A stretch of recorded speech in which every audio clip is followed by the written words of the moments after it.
Trump scheming to get a 747 from Saudi dictator who funded Hamas. As the most corrupt president in history, desperately trying to obtain literally the biggest payoff in history.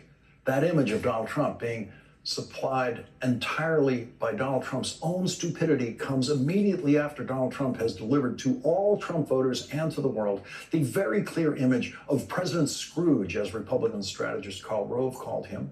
The obvious corruption of Donald Trump's sure-to-fail corrupt scheme to get himself a 747 will also live long after Donald Trump gives up on his mad dream of his 747 built for a dictator who funds Hamas. Yeah.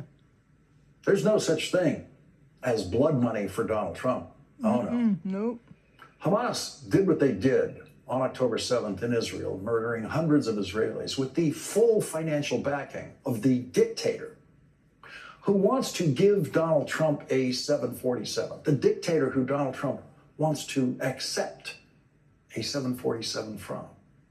And Donald Trump wants to take it because he doesn't care whose blood is on your hands when you are handing him what he lyingly calls now a free plane. This is a humiliation tour of the Middle East for Donald Trump, but he's too stupid to know it. On the debate stage in South Carolina, Donald Trump told the lie that he lost, quote, hundreds of friends on 9/11. Donald Trump lost 0 friends on 9/11. Donald Trump tried to steal the grief of thousands of people who lost loved ones on 9/11. He tried to steal that grief in South Carolina, where he assumed everyone there will think that as a New Yorker, he must have lost friends on 9/11. Nope. No. 0.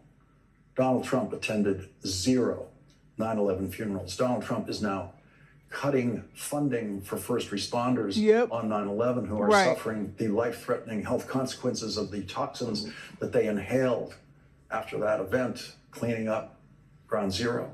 Those first responders have died of cancer. The 9/11 families have released a message to Donald Trump tonight saying, "We know the president is enthusiastic about Saudi economic investments in the United States, but the 9/11 families will not stay silent while the Saudis keep denying their involvement with the terrorist attacks that destroyed our families," said Terry Strada, national chair of 9/11 Families United. "The president may want us to move on, but there is no chance of that happening until the Saudis cease their decades-long lies about the role that their agents and institutions played in the murder of our loved ones." Exactly. And you're going to take a damn plane 747 is the physically biggest hunk of corruption Donald Trump, or anyone else really, has ever trafficked in.